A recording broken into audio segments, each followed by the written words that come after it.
Bonjour, c'est Bertrand de la chaîne Investir sur le long terme. Alors aujourd'hui, je vais vous parler de CNP Assurance.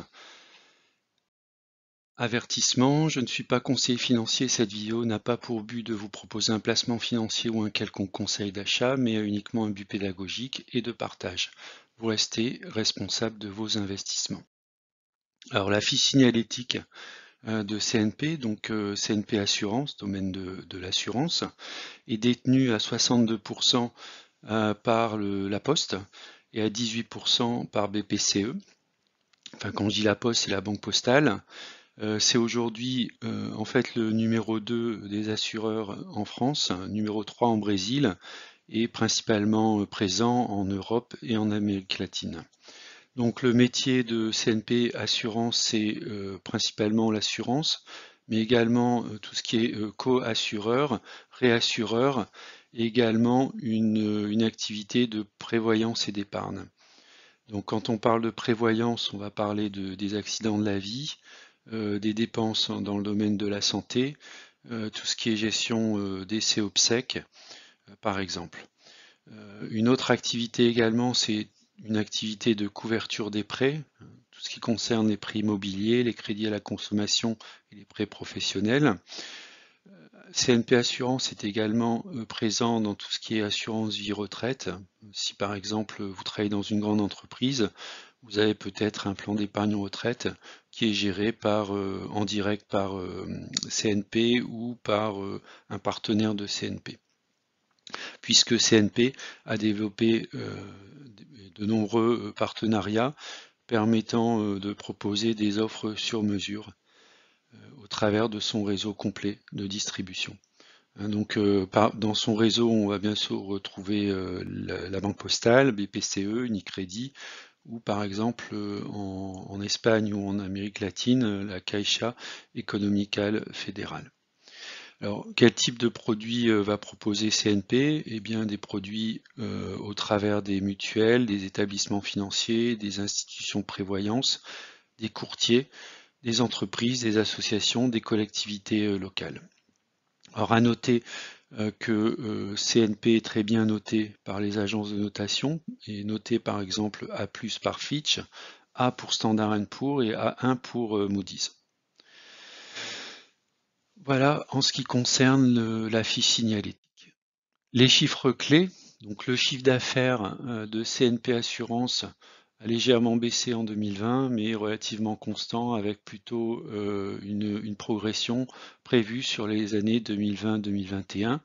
En ce qui concerne le résultat net et le dividende, donc on peut voir que le résultat net est en constante progression, en tout cas en prévision de progression, et un dividende qui est relativement sécurisé.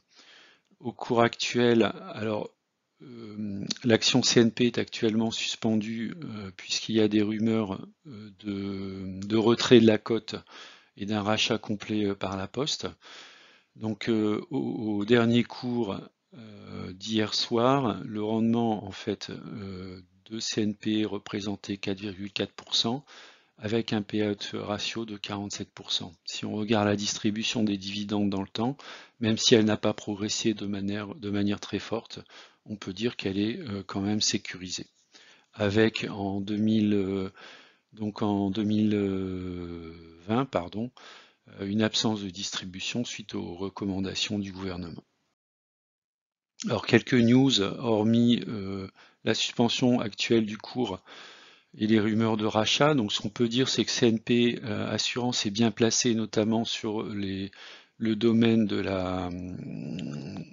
des plans d'épargne, par exemple, hein, donc de tout ce qui est placement au sein des entreprises, avec notamment le fait qu'elle bénéficie de la loi Pacte d'épargne sur la retraite.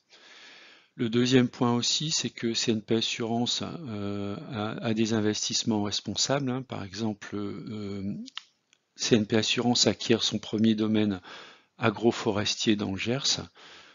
Voilà, donc ça fait partie effectivement des missions de cette entreprise. Et puis le dernier point, je l'avais mentionné dans la présentation de l'entreprise, c'est une solidité financière qui se traduit par une très bonne notation des organismes de notation. Alors si on regarde l'analyse graphique de long terme, donc on voit que l'action, alors là ce sont les cours mensuels sur 20 ans, donc on voit que les cours globalement ont oscillé entre une valeur minimale autour de 9 euros et un maximum autour de 25 euros. Et si on regarde sur le plus court terme, c'est le graphique que vous avez en bas depuis à peu près 2020, mars 2020, on voit que après la chute liée au Covid, l'action CNP est dans un range plutôt haussier en fait. Euh, voilà, donc à partir de là, je me suis déterminé des zones dans lesquelles je pouvais rentrer sur la valeur et sur laquelle j'allais alléger. Donc j'avais donc donné donc une zone d'achat fort entre 9,80 € et 11,50 €. Une zone d'achat entre 11,50 € et 13,10 €. Ensuite, une zone de conservation entre 13 € et 14,90 € et commencer à alléger et à vendre au-delà de 14,90 €. Donc le cours est suspendu actuellement sur CNP Assurance à 21,70, ce qui représente par rapport une hausse par rapport au dernier cours de l'ordre de 34%. Alors est-ce que j'en ai sur mon PEA? Oui, j'en ai, donc j'ai un prix de revient à 14,90 €, ce qui représente 6,31 de rendement sur PRU. Je détiens 200 actions pour 2788 € et 4,77% de mon PEA. Alors, j'étais jusqu'à hier soir en moins-value latente, à peu près de 193 €, mais avec le cours qui s'est envolé, je suis maintenant en plus-value de, alors je vais vous dire ça, en plus-value de 1140 €, soit plus 45% par rapport à mon prix de revient. Les dividendes cumulés à ce jour sont de 95 €. Alors, j'avais mis un ordre de vente de 32 actions à 15,59 dans la semaine, donc ça s'est exécuté. Et là, bon, l'action est suspendue, donc j'attends effectivement ce qui va se passer. Donc, c'est clair que s'il y a une offre de retrait qui va se faire autour des cours actuels, j'apporterai mes actions, ce qui me permettra de réaliser une jolie plus-value. Alors, est-ce que je vais continuer à investir sur CNP? Donc si CNP est retiré de la cote, bien sûr, ça n'a plus d'intérêt. Par contre, si effectivement il n'y a pas de retrait de la cote, je pense alléger sur les cours actuels, autour de 21 €, 21,110 €, 22 €, quitte si l'action reste cotée à en reprendre lorsqu'elle reviendra sur les zones d'achat. Donc c'est une bonne action de fonds de portefeuille, une distribution régulière des dividendes qui est en légère croissance, mais en croissance quand même. Et voilà, donc quand on regarde le cours jusqu'à maintenant, il y avait des opportunités d'achat et d'allègement dans les tranches indiquées ci-dessous. Voilà, je vous remercie d'avoir regardé cette vidéo et je vous dis à bientôt.